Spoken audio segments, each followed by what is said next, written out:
Hi, I'm Tim. Welcome to Watchbox, and thanks for logging on. If you love this watch, email me, tmosso@thewatchbox.com. It's in the description below. It's your purchase and pricing email question line for buying this or any watch you see on any Watchbox platform. Reach out to me directly for pricing. My email is tmosso@thewatchbox.com.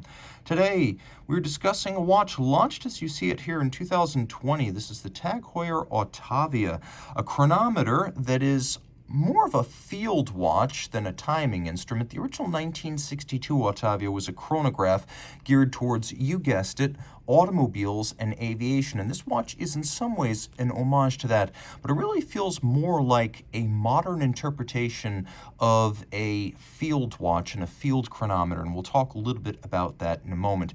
So what was new for 2020 was the bronze case, which we have right here. It's particularly dark and intense bronze that's already begun to patina beautifully. It does feature some factory burnishing, which accounts for some of the color gradients, and it's nicely sized at 42 millimeters in diameter with a 13.6 millimeter thickness. It's 50.4 millimeters from lug tip to lug tip, and it has a nice modern 21 millimeter spacing between the lugs. We'll throw it on my wrist, which is 16 centimeters in circumference, and you can see it's actually quite large on my wrist.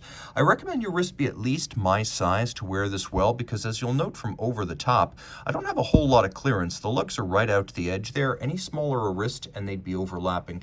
That said, it is fairly thin. It's not a thick watch, and it will fit underneath most cuffs. The strap is high grade. This has been described by some as oily leather, and I beg to differ. That might be the terminology. There is no residue on here. It is just a very silky smooth, dark green calfskin leather with a contrasting stitch and a contrasting binding stitch.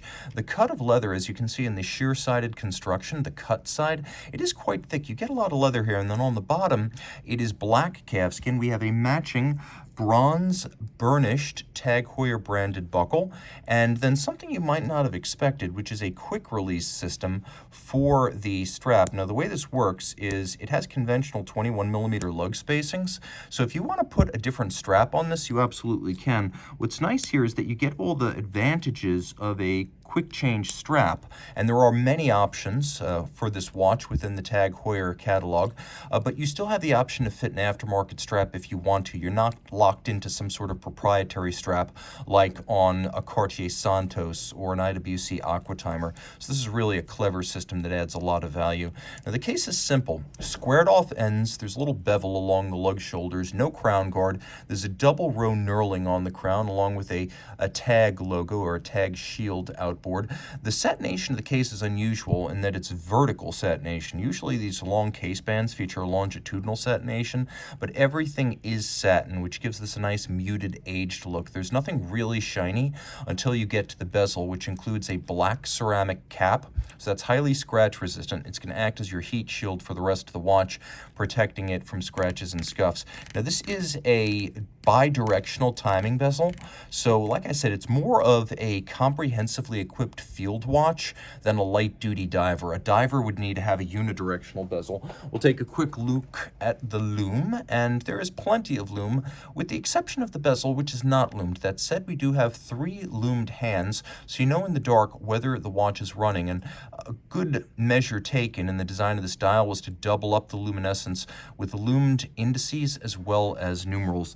Now, the dial has a wonderful granular sandpaper-like texture, and yes, they submitted to the allure of Fotina. They absolutely did that, but in combination with the smoked olive green dial, the bronze case, and the strap to match, the Fotina actually works as a nice complementary color. A shock of bright white on the hands and the dial would look a little bit out of place here, so I actually applaud this design decision.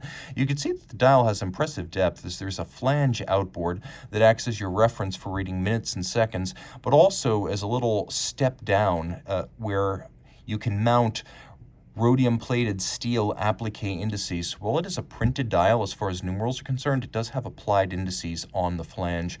The hands are large, easy to read day or night. The watch does have some subsidiary setting modes that you'd expect in a chronometer, including stop seconds, which is important for setting to the second for a reference time. And then there is a quick set system for the date, which is just handy if the watch runs down and you need to correct it or you encounter an irregular length month. Now, underneath the automotive and aviation inspired caseback, we have a fairly straightforward ETA 28242. This one in COSC chronometer spec, so the highest grade of hardware, as well as 5 position adjusted before it goes into the case. Remember, COSC, among other things, means that the watch will not vary by more than -4 + 6 seconds per 24 hours, and it goes through a bare movement 2-week test roughly to achieve that certificate. So it's a bidirectional winder with a 38-hour power reserve, a 4 Hz beat rate, and it pivots on 25 joules, and then it does have the quick set and the stop seconds. The bezel, which you can see right here, is going to turn in both directions, has a nice crisp 60-click action, and whereas most bidirectional bezels don't have a really crisp detent, this one is as sharp as a unidirectional dive bezel. Reach out to Team Mosso at thewatchbox.com for pricing.